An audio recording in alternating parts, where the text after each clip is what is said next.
never, never, never nice. Prison life, I know nothing like paradise. Prison life, man, we take your life. And when you rest in peace, another man up your wife. Prison life. Thank you so much for staying with us. You're watching All Angles. I'm Dion Jackson. As I'm pretty sure you know by now, along with probably the rest of the world, the Jamaican Court of Appeal earlier this afternoon announced that they were not ordering a retrial in the matter of Vybz Kartel and his 3 co-accused. The Court of Appeal said that they were in fact entering a verdict of acquittal, and as we speak, Vybz Kartel is now on the street. He's now free. Now, we're going to be looking at various aspects of the matter throughout this program. Later on in the program, we will be talking about Kartel as the entertainer and the kind of impact he's been having on the culture, what is possibly still to come. First, so we're going to be talking about the legal issues. We have 2 of the attorneys who were in this matter in studio with us, Isaac Buchanan as well as John Clark. Before we go to them, though,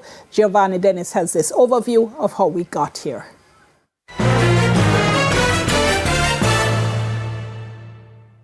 Firstly, who is Vybz Kartel? I am Adija Palmer, dancehall artist / hero, businessman, proud father of 7 children. I'm counting. So how did he end up in prison? On September 29, 2011, he was arrested and charged for possession of ganja. Then, this disclosure by then Assistant Commissioner of Police, Elon Powell. The investigations surround murders. This now derelict property on Swallowfield Avenue in Havendale, St. Andrew, is the last place where Clive Lizard Williams was seen alive on August 16, 2011. Mr. Williams was summoned here along with the prosecution's key eyewitness Lamar Chow to account for 2 missing guns by entertainer Vybz Kartel. Mr. Williams, Mr. Chow, and Sean Storm Campbell came here to see Vybz Kartel.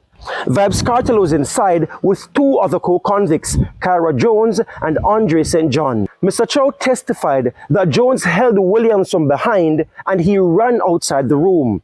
He said he was cornered by Vybz Kartel and Sean Storm Campbell and brought back inside. He said when he went back inside, he saw Williams motionless on the ground. He then made a run for it, jumping over the wall. Clive Lizard Williams has not been seen or heard from since that fateful Tuesday night nearly 4,600 days ago. The murder trial was the longest in Jamaican history, lasting from November 18, 2013 to March 13, 2014. TVJ's Dara Smith. Now, after 65 days, 30 witnesses, 24 for the prosecution, 6 for the defense, 5 unsworn statements, closing submissions from both sides, and some 5 days of summation from Judge Justice Lennox Campbell. And after 2 hours of deliberation, the jurors today arrived at a decision. 10-1, Vybz Kartel, Adija Vybz Kartel Palmer, guilty. Sean Storm Campbell, guilty. Kahira Jones, guilty. Andre Matsu St. John, guilty. And then you have Shane Williams. He was found not guilty. The men were sentenced on April 3 that year to life in prison. Kartel, 35 years before being eligible for parole. Your Honor, I'm not looking for 30 or 15 for Your Honor. Oh God, man, have mercy upon you. You look for the minimum sentence of 15 or 10 years. Kartel no deserve 35 years. Kartel deserve 15 years because Kartel not kill nobody. Since his incarceration, the DJ has continued to release a plethora of music, including new albums and international collaborations. Exactly 6 years after his 2014 conviction, on April 3, 2020, a 3-member panel of judges in the Jamaican Court of Appeal reaffirmed Kartel's conviction. On April 17, 2020, the Court of Appeal reduced Kartel's parole eligibility to 32 years and 6 months, citing the presiding judge's failure to consider the time the DJ had spent in jail while awaiting trial in 2014. Fast forward to February 14, 2024, a fast-tracked hearing before the Privy Council.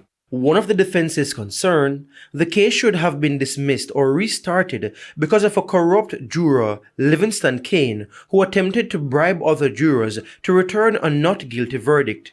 Exactly a month later, March 14, the Privy Council quashed the men's convictions based on the same issue of juror misconduct. Today, the Jamaican Court of Appeal ruled the men should be freed. Giovanni Dennis for All Angles. Okay, so why did the court rule that? Before we get to our guests, here's a very quick summary. That the interests of justice did not call for a retrial, and that the factors in the case were weighted against a new trial. The court said it looked at 12 factors. 1. The seriousness and prevalence of the offense, that is murder. 2. The strength of the prosecution's case.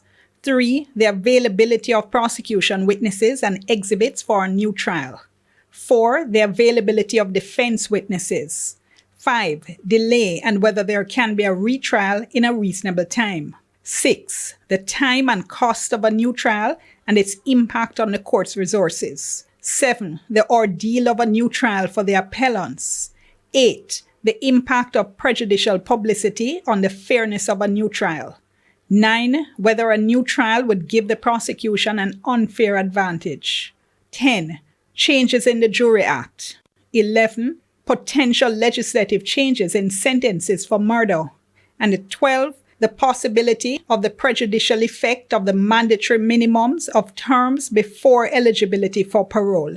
As a result, presiding judge and new president of the Court of Appeal, Martha McDonald Bishop, said this. We have looked at all the other factors, but we find by now, having weighed everything in the balance, that the countervailing, the weight is against a new trial.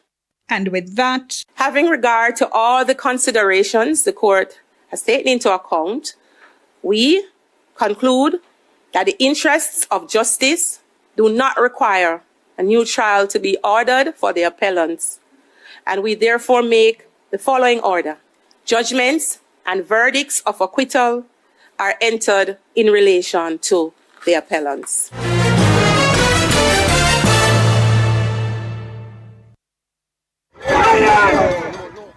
Okay, so how did my guests in studio react when that verdict, that ruling was handed down? We'll find out when we come back after the break.